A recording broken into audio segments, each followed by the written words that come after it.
히브리서 제1장.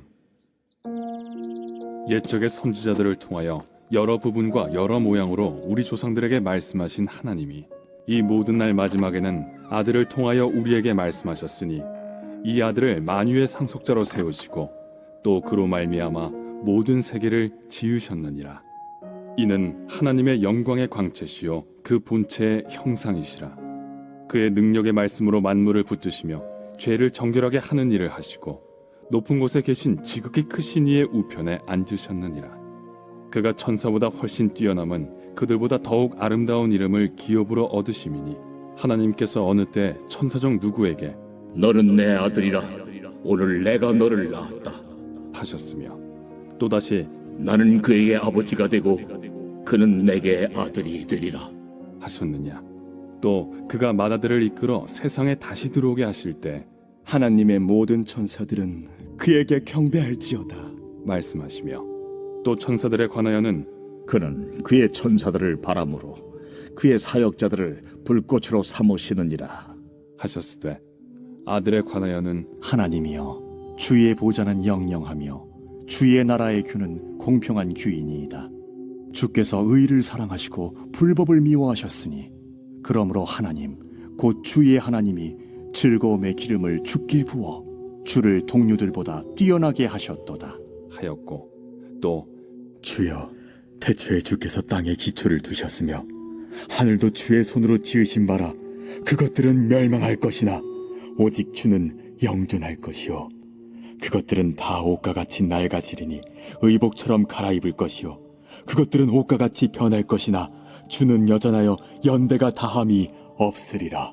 하였으나 어느 때 천사 중 누구에게 내가 내 원수로 내 발등상에 되게 하기까지 너는 내 우편에 앉아 있으라 하셨느냐. 모든 천사들은 섬기는 영으로서 구원받을 상속자들을 위하여 섬기라고 보내심이 아니냐.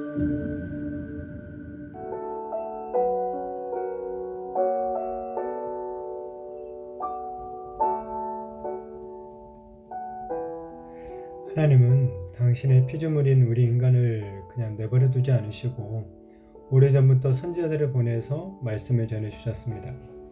사람들은 이 선지자들의 기록을 통해서 하나님의 성품과 이 뜻을 깨달을 수가 있었죠. 그러다가 이제 마침내 그 모든 기록을 완성하는, 그러니까 하나님의 온전한 계시가 주어지게 되는데 바로 하나님의 아들이신 예수 그리스도를 통한 이 계시가 주어지게 되죠.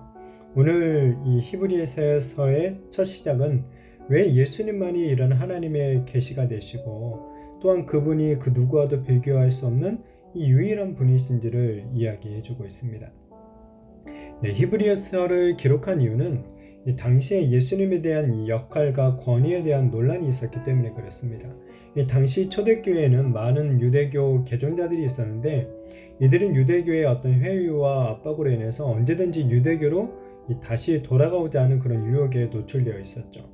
만약 유대교 개종자들이, 그러니까 예수님, 이 기독교의 핵심이신 예수님이 어떤 분이신지에 대한 확고한 어떤 믿음과 이해가 없다면은 이들은 너무나도 쉽게 믿음을 잃어버리고 무너지게 되는 것입니다. 그래서 히브리서 기자는 예수 그리스도가 어떠한 분이신지, 왜 우리가 예수 그리스도만을 끝까지 붙들어야 하는지를 말해주고 있는 거죠. 하나님께서 이 선지자들을 통해서 계시를 주셨는데 그 계시의 핵심이 뭐냐? 바로 오실 그리스도에 대한 약속이었다는 거예요. 그리고 이 약속대로 정말 그리스도께서 이 땅에 오셨는데 그분이 누구냐? 바로 예수 그리스도라는 거죠. 하나님은 아들이신 예수님을 통하여서 이 구약의 계시를 성취하셨고 그 아들을 통해 이 모든 마지막 날에 우리들에게 말씀하고 계시는 것이다 라고 이야기합니다. 예수님은 이 만유의 상주자가 되시고 창조주가 되시고 하나님의 영광의 광채가 되시며 그 본체의 형상이 되신다고 합니다. 그러니까 예수님만이 우리가 볼 수 없는 하나님을 보여주실 수 있는 유일하신 분이시라는 거죠. 우리는 그 누구도 하나님을 보지 못합니다. 하나님 본 사람 아무도 없어요. 그러나 하나님의 아들이신 예수 그리스도를 통해서 우리는 하나님을 볼 수 있게 되는 거죠. 이렇게 하나님의 형상이신 예수님은 하나님의 온전한 대변자, 하나님을 가장 잘 대표하는 분이 되신다는 거예요.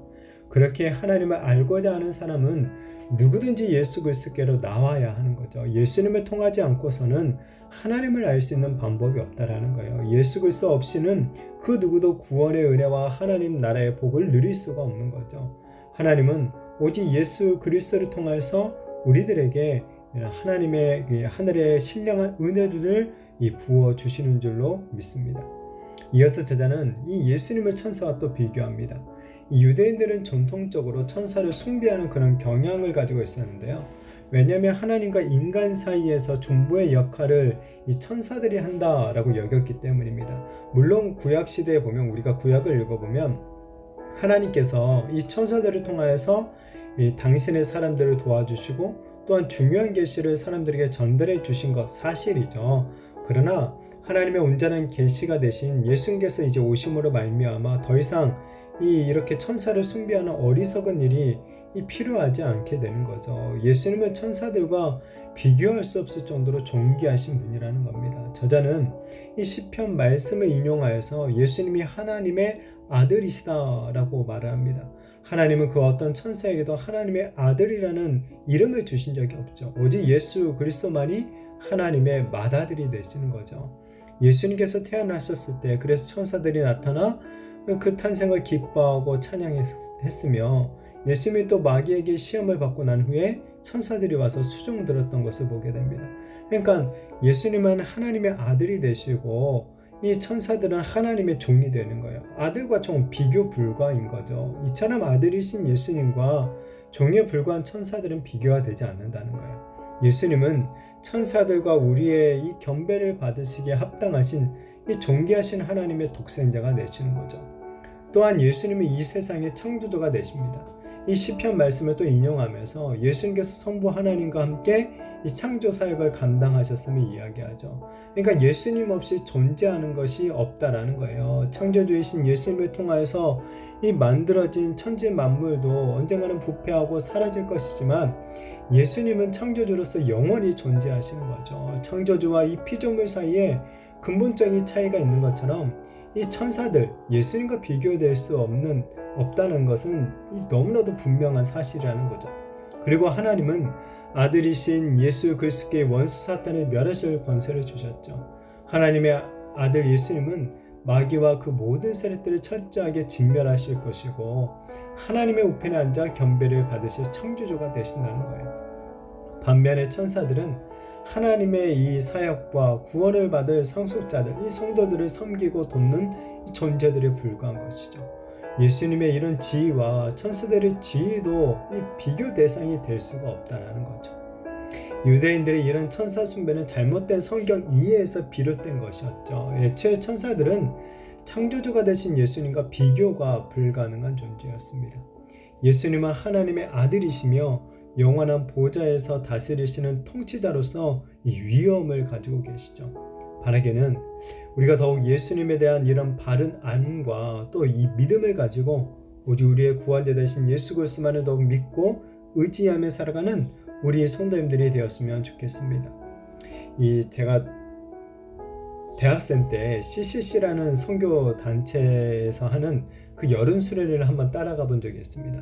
근데 그때 거기에 가면 꼭 하는 게 있어요. 그 대표 목사님께서 정말 수많은 그 몇천 명 되는 청년들을 향해서 그 백문일답이라는 거예요. 그러니까 그 목사님이 100가지의 질문을 던지면은 청년들이 한 목소리로 대답을 하게 되는데 그 모든 대답이 뭐냐? 예수 그리스도입니다. 그러니까 우리의 삶의 주인은 누구입니까? 그러면 예수 그리스도. 우리의 문제 해결은 어디에 있습니까? 예수 그리스도. 이런 식으로 이제 예수 그리스도만을 외치는 거예요. 근데 이 대답처럼 정말 우리가 오직 예수 그리스도만을 높여드리고 오직 예수 그리스도만을 정말 외치고 믿고 의지하고 섬기며 살아가는 그런 참된 이 믿음의 이 사람들, 정말 신앙인들, 하나님의 백성들이 되어지기를 정말 예수님의 이름으로 축복합니다.